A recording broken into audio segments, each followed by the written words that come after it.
What is going on, everybody? Welcome back to the channel. Aftersound here, bringing you Splinterlands content every single day. We also stream right here in this channel every Tuesday, Thursday, and Sunday morning, so come by and say hello.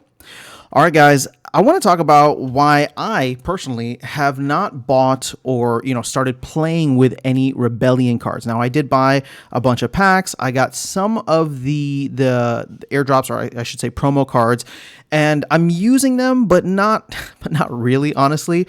And then, most of the packs I'm either holding on to or I'm planning to sell. I haven't, really decided yet where I'm going to go, but I'm not going to be opening them, and I'm not going to be sniping cards off the market just yet. And I wanted to give my reason for that in, hopefully a more well thought out video rather than just, what I've been saying in various things on live streams. So the way I view it is the action that I'm taking right now is a win-win. And I'll explain why. Now, let me first say where I'm coming from. I have a chaos level a gold level chaos deck, right? And I have a lot of the, we'll say, soulbound reward cards and other reward cards at max level. I'm able to play and compete in diamond, or at least I have been able to play and compete in diamond for most of the time, right? In modern and in wild before the shift over to Rebellion. Now, I think my deck would still be competitive in gold or diamond in wild. Right now, I'm struggling to get out of silver, but my hope is in the long term to get to gold when it comes to the new modern format.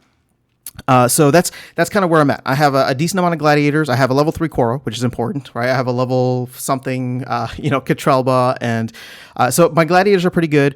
All my summoners are maxed for gold, for my chaos summoners, right? So I'm in a position where I can play with the cards that I have already, right? Soulbound reward cards, old reward cards, chaos set. I don't have as much Rift Watchers, but the point that I'm trying to make here is I'm trying to give you an idea of where I'm coming from and why I'm and therefore you'll have a better context for why I'm approaching things the way that I am.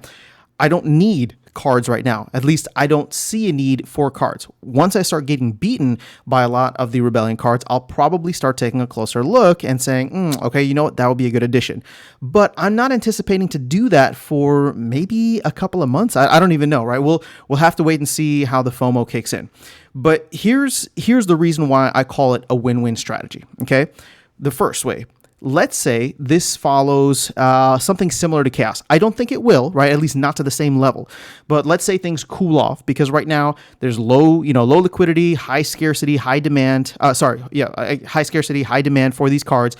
Card prices could potentially be inflated. Again, none of this financial advice. This is financial advice, and this is just my personal perspective on what I'm doing. I'm not telling you guys to do anything, but I do feel like card prices could be a little inflated simply because there's high demand for these cards. There's a lot of price discovery that's happening.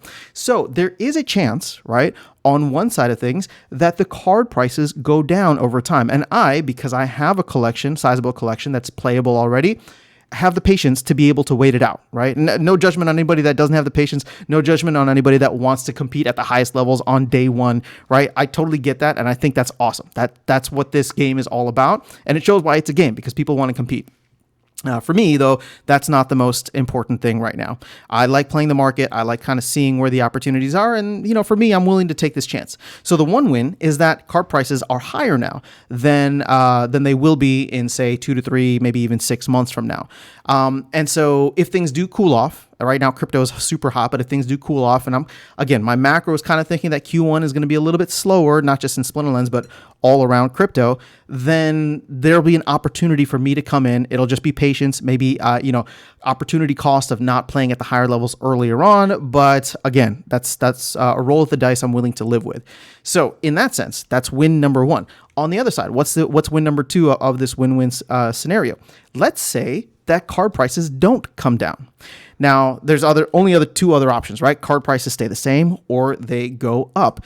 In either case, I still feel as though I'm winning, even though I don't have these cards, because what that will mean is that people will go and start buying more packs, meaning they will need to burn more SPS in order to get DEC, because we're pretty much out right now, right? Not out, but like there's a DEC scarcity right now, so people have just been burning SPS. We've seen that, almost like 30 million over the past month. And so people will continue to burn SPS for DEC, half of which will get locked into the DAO. The other half will go to the team. The team will be in a better position. They'll have, operating capital to expand the game, make it better. I own a lot of assets within the game. I own a good amount of SPS. I like my SPS bag. I think that would continue to go up over time. And so either way, right, even if I don't have the cards later and the card prices either stay the same or they go up, then I'm winning because I own a lot of other assets here that would benefit from the card prices holding their value or increasing in value while still in print. Now, here's the beautiful thing, right? Unlike, Untamed when we were in the previous Modern format, card packs will always be available. Or, sorry, not always. They will be available for the next year, right? We're burning, obviously, a certain amount every day, and there's going to be 9.5 million. I think it's set to run until next December, unless, of course, we buy a ton of packs before then. But on the whole, right, there will be packs available at a later time, and I can choose to buy into those packs, especially if the prices start to go up. Then all of a sudden it makes sense for me to start buying packs because I know that the value inside those packs is not speculation, right? Outside of RNG, it's not like, will the set be good? It's like, no, the set is actually very good, and I want to go in and buy cards and, take my chances with the RNG that I will get decent cards buying them at the store level price, which is, $4 with the ECF peg plus vouchers.